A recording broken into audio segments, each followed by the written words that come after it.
My next one, using a similar philosophy of using a framework to hold the bouquet. So it's going to use some stub wires, some of these. I've got these long green wires here. If you can see that very well. But it's a thin metal wire. You can pick them up from any florist, and I'm going to be using these wires to make my next framework. So this one is a little bit more fiddly, so if you've got the time to play around with it, then that's great. But what we're going to do here is take these stub wires, which cost next to nothing. They cost pennies each. I'm just going to bind them all together with a little bit of wire. Make sure it's nice and tight. And then I'm just going to bend these out into a little fan.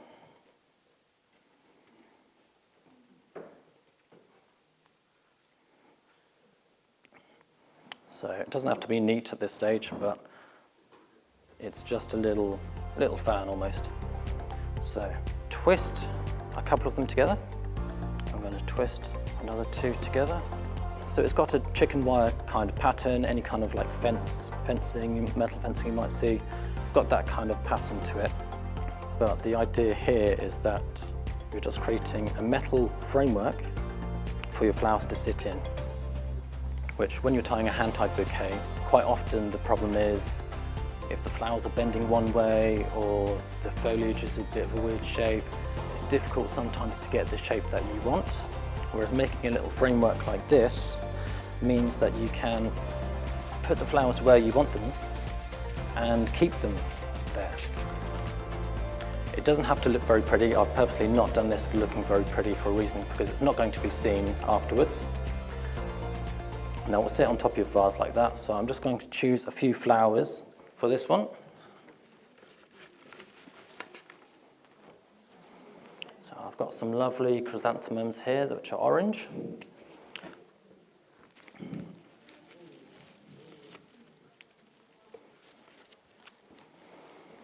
I'm going to use some more of the statice. And I'm going to use some of these carnations. These carnations are called green trick. They've got a slightly different texture to your normal carnations. They look a little bit more spiky. Interesting texture, quite fluffy actually. So very nice if you can get your hands on those. Now with the carnations, I'm going to start with my filler flower first. Again, this is your flower which is the bulkiest, the fluffiest, or covers the most space. The reason I start with this is because I can get my shape and get my overall form of the arrangement that I'm trying to do. So you just poke it through the framework like this, and it will hold it all together. So if you can see, I've got a little gap there, so I'm just going to poke it through the hole, and this will hold itself up.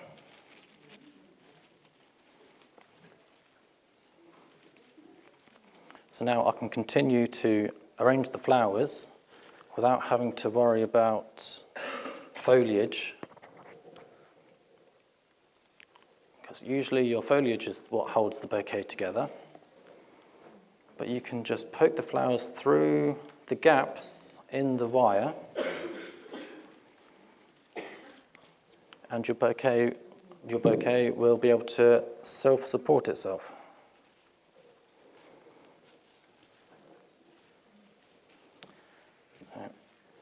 Again, I'll leave a few gaps so that we can see at the end how this all comes together. But as you can see, without any foliage, I'm able to create my nice domed shape, keep it nice and round.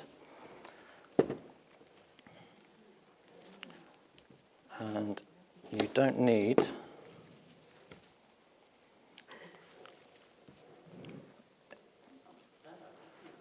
there we go.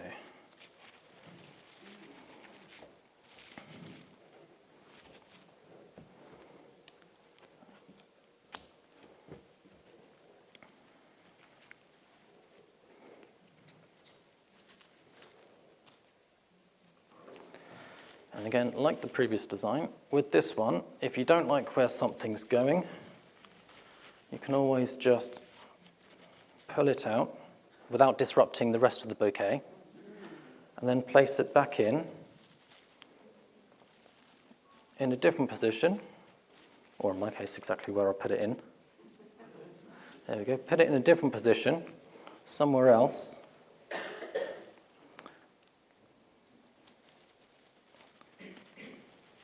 Like that. And again, this is great if you're ever given this little bunch of flowers by someone as a gift, or you're buying flowers from the supermarket, or even just a small bunch of flowers from a florist and you want to arrange it yourself. Doing something like a little framework with stub wires is a really nice, easy way to create something that looks just a little bit nicer than something that's just been tied together by hand. Now, if I tie this up, I'll pop it in the vase here, and I'll show you a comparison with using the same flowers but without a framework.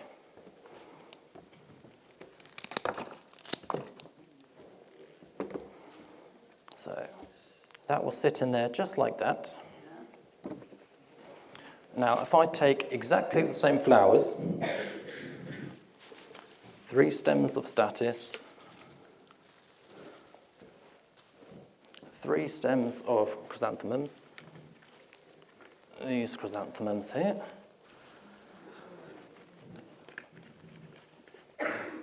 and 5 of these lovely green trick. If I were to try to recreate the same thing,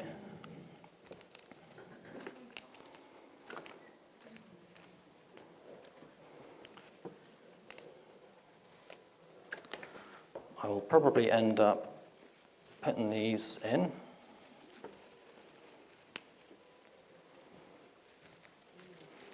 Putting these in.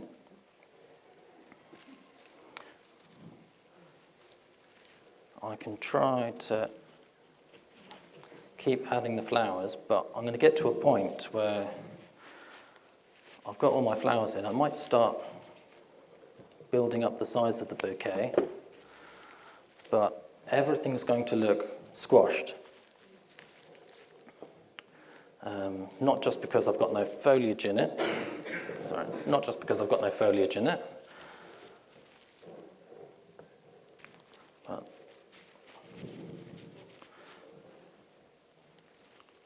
I mean, this looks quite nice as it is, but it doesn't have that air to it. It's not spread out a little bit. You can't see through the bouquet. It just looks like a tight-knit bunch. And whilst that might be okay, you know, pop that in a vase. It will look nice in the living room. It'll brighten up the room. But just having a little framework like that can spread out the bouquet a little bit. And look how much room I actually had to play with if I spread out these flowers a little bit. It's almost double the size.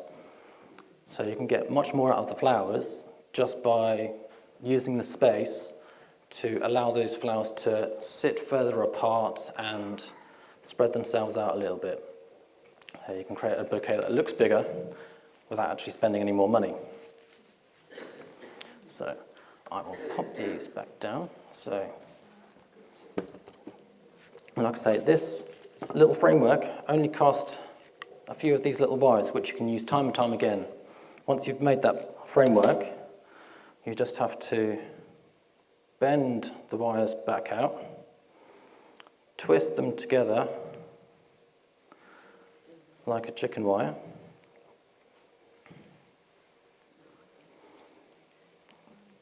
and And then we have our start of another one. And it's literally that simple. How many wires did you use? So for this one, for a bouquet this size, I used 6 wires. It's good to keep it even because you need to twist 2 wires together. So if you have odd numbers of wires, you'll always have one sticking out on the side. So 6, or if you want to create a larger framework, 8 wires. And like I say, you can use it time and time again. These galvanized wires don't rust, so they'll hold their shape for years and years and years, time and time again. So that is my second design. That's the wire frame. This one.